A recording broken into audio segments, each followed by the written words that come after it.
Hey everyone, welcome. My name is Marcel. I'm one of the organizers of the AI Song Contest, and it's great to have you tune in to one of our community sessions. These sessions are part of how we try to support our participants and people that might not know where to start with fair use AI in the songwriting process. We do this by bringing together artists, developers, and creators and have them share their workflow, processes, and tools they use. On the 24th of July, we were joined by Diamond, also known as DJ Swami, a pioneering British Indian music producer, composer, multi-instrumentalist, AI researcher, and former AI Song Contest participant. Last year, he was one of the finalists with an amazing song, and DJ Swami is widely recognized as a cultural visionary known for fusing novel technologies with diverse creative collaborations. He'll be walking us through his workflow and creative process. Enjoy! Thanks for the introduction, Marcel. Um, I'm a music producer, creative technologist. A lot of the work I do with AI music is about exploring sound textures and drones and beds of sound, which allow me to create on top of. I find that quite inspirational to actually have something, a sense of feeling, whether it might be sounds of nature or a harmonic drone that inspires me to create. And both of my entries for the AI Song Contest were written in that way, where I used AI to help me create this inspiring harmonic texture. Because as a composer, I feel I can compose on top of that. I do use AI in other ways in terms of voice modeling as well, for trying other things and for exploring my melodies further. So what I'd like to show you, I'm only going to be showing some of my workflow on the RipX platform today. So I think you can all see my screen. Can you see where we're at? So how I tend to get inspired in a way of wanting to use AI is that I will use um, melodic loops. I use modular synthesizers to create sequences. And then what I do is I bring those sequences into a platform like RipX so I can manipulate it more and explore the texture and see what kind of additions I can make before I will export that into a DAW and work on it some more. So here's an example I will show you where I started creating a sequence. And when I analyze the sequence with RipX, it's interesting how it breaks it down because I tend to record my sequences live um, to just a WAV file with effects as a performance. And then I go into sections of it and cut them out. And then I put them into RipX and see how I can explore that sequence more to create on top of it. So I came up with this sequence, which I've imported into RipX, which I'll play you right now. Um, so you can hear that. So when I actually imported this sequence, it actually broke it down into what it thought was a guitar and strings. It's actually just a modular synthesizer. So we have one part there which sounds like a guitar.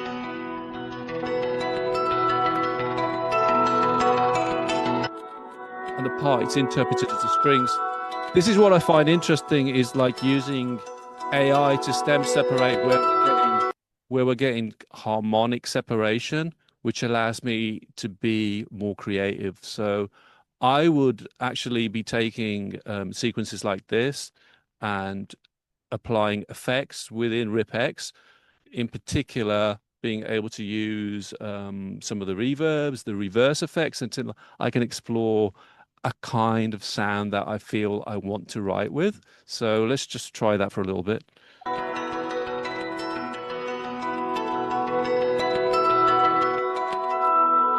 So I'm going to go over here and just experiment a little bit with this reverse tool. First of all, I'm going to select all this.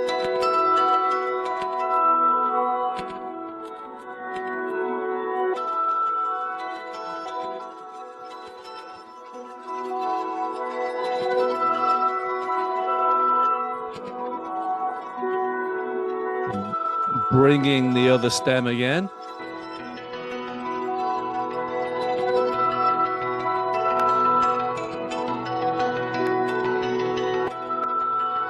Maybe add some reverb as well to this layer.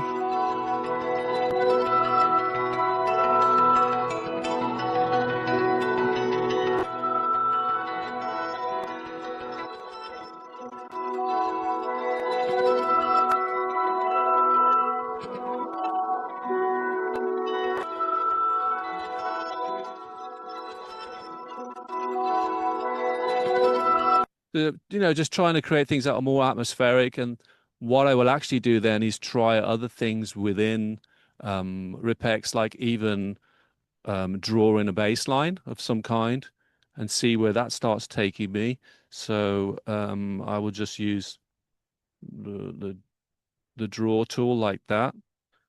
Let's see if I can expand this a bit more. Maybe drop in some bass, which I've drawn in. Okay, I've drawn some notes in here so you can have a listen to that.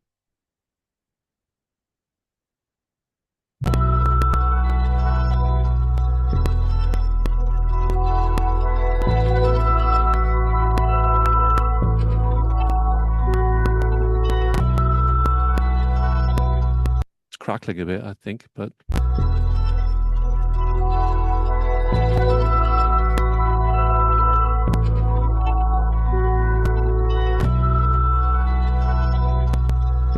and what I like about this, I'm actually drawing notes in, but at the same time, I can select everything and start even manipulating the whole scale. So at the moment, this is one feature I really like on this platform. So, this is in B Mixolydian right now, the scale. If I was to select everything, even those harmonic parts as well, and put everything into B Mixolydian, and then I can just try putting it into different scales and see what other ideas I come out with. So let's try.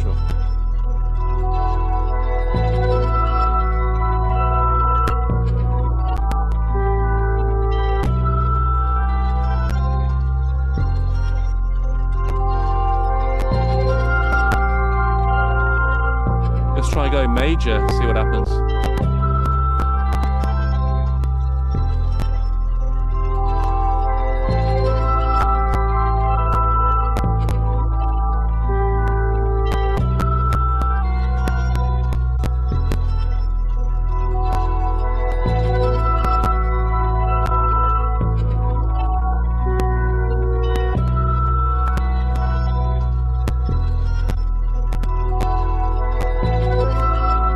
So this gives me the kind of experimentation I'm just not getting from other tools, really. I mean, there's a lot of stem splitting platforms out there, and but being able to stem split audio and then being able to manipulate it in a MIDI kind of way in terms of scales and ideas makes something that I just can't do anywhere else, because it's not only like defined notes I like to hear. I like to hear harmonic content that I want to manipulate as well. And that's something which is very intrinsic to musicians who compose with that subtlety of harmony and resonance as well. It's not just about pure notes that we want to manipulate. I come from a very hip hop background as well, so using samples that are very like lo-fi or degraded or make you think, oh, that's has an edge to it that I'm not going to get just by playing a keyboard. That's how I like to create. So that's one way of me doing things. The other thing I wanted to show as well, let's have a look here, is the vocal manipulation as well, which is another thing which is exclusively audio. And vocal is always going to be our top line melody or idea that's going to resonate in an emotional way with the listener. So I will often like chop up samples of vocals and then try and manipulate them more on a platform like this. I go through some of the ideas, which are normally just one stereo WAV file, put it into a platform like this, and just go into the vocal file and see how I can manipulate it some more. So we have this. Let's go from here.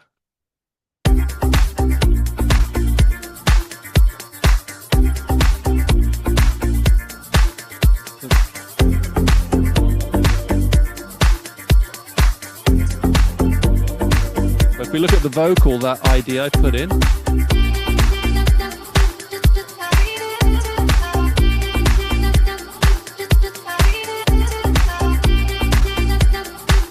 we can select all of this vocal.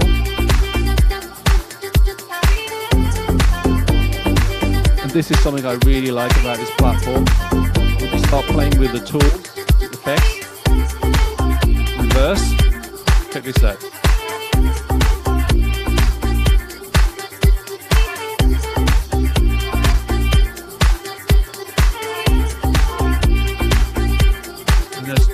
With the performance as well.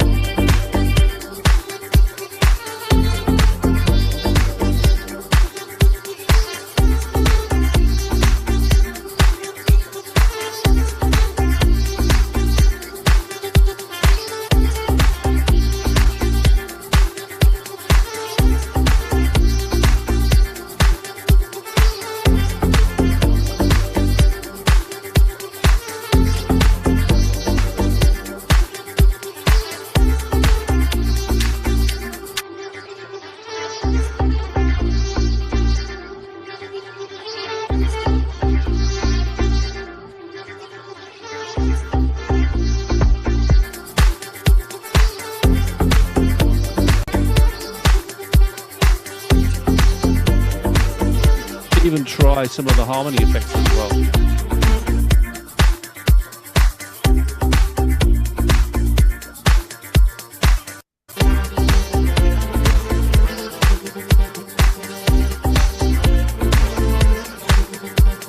And straight away there, I'm already hearing an idea for a vocal chorus melody because I'm just playing around with the textures and the harmonies. And for me, this is what I want AI tools to do in music.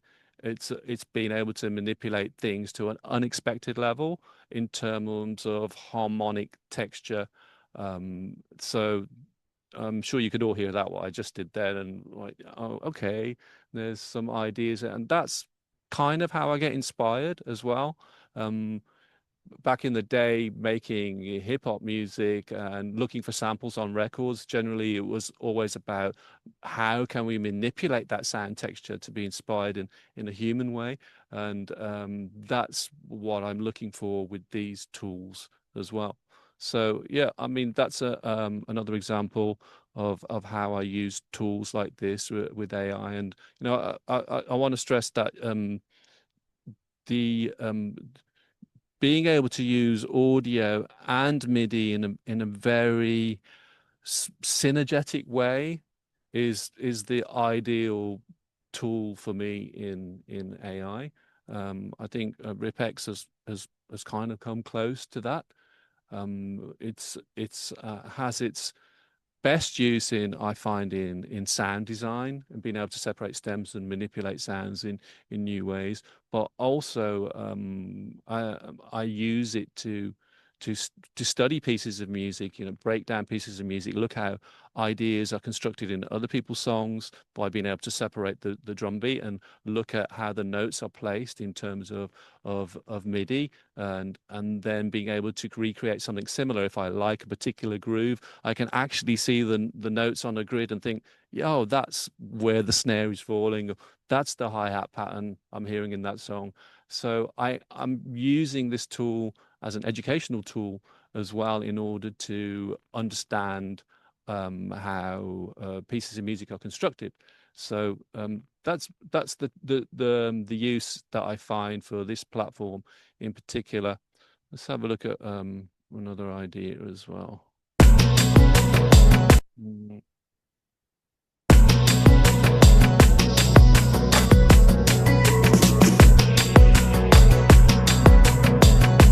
So again, sequences that are created on that being created on a modular synthesizer, and I've imported this as audio, and originally this was in B minor, and I've already been playing around with the scale on this, moving it into the D blues scale, and so that I can hear what kind of other ideas will transpire from this. So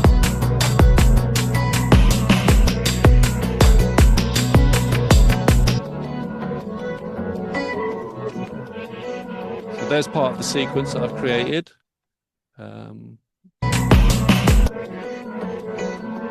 Again, I will go into something like this and see how I can manipulate.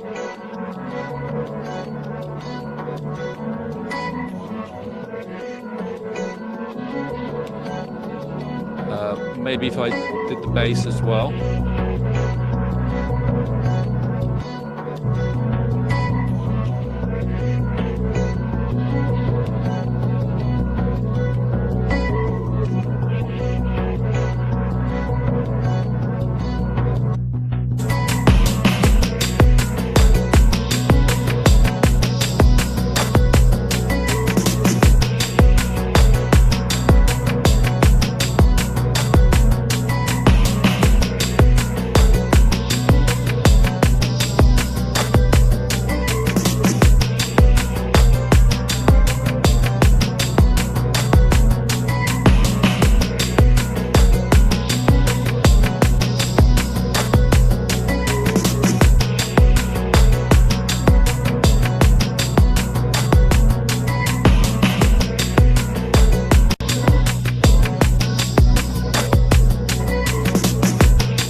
And the other thing that I really like about this platform as well is that you can bring in your stems with your drum loops from audio and actually change some of the sounds on the drums. If I wanted to change the kick drum or the snare drum, that stuff's pretty easy as well on this platform. So for instance,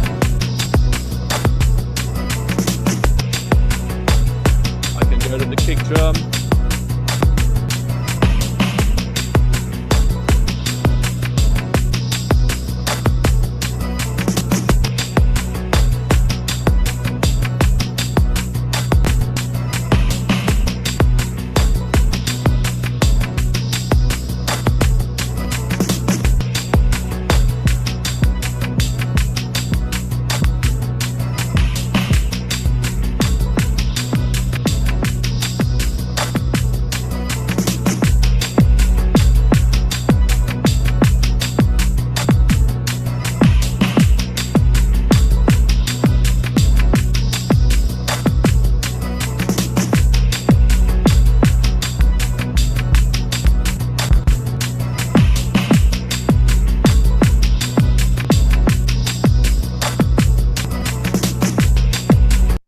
So that's kind of how I'm using this platform. I'm using a lot of other stuff as well. I predominantly work in Ableton, so I would be exporting new stems out of here so that I've got my own original set of samples to work with an Ableton and be able to, like, play and overdub and do other stuff with as well. As I said, in terms of AI tools, I also like using Kit's AI as well, in terms of being able to work with vocals and to create different voices at the same time. But I hope this here shows you the kind of real world workflow of using tools for creating music, where we are looking at not just manipulating notes. We're looking at harmonic structure and content, and to me that's the fundamentals of what inspires me. Thank you very much.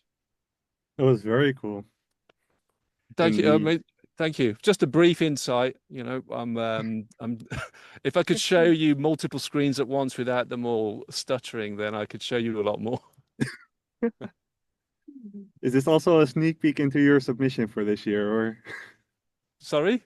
is this also a sneak peek into your submission this Oh, year, or oh not? no, I'm keeping that one strictly on the down low. Nice. No, but very cool, and thank you very much.